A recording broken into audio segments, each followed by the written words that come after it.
أهلا وسهلا بكم في قناة هل تعلم الرياضية؟ المغرب تقسو على الإمارات وتتأهل لنهائي كأس العرب، حيث تمكن منتخب المغرب من التأهل إلى نهائي بطولة كأس العرب عقب الفوز على منتخب الإمارات في نصف النهائي. وحقق منتخب المغرب الفوز على منتخب الإمارات بثلاثية نظيفة في المباراة التي جمعت بين الفريقين مساء اليوم الاثنين.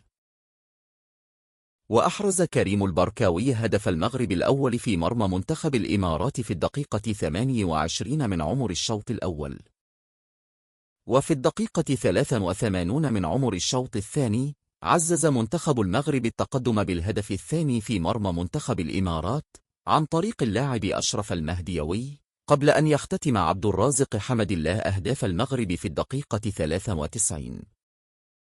وفي الختام نشكركم على حسن المتابعة. لاستنسوا الاشتراك في القناة.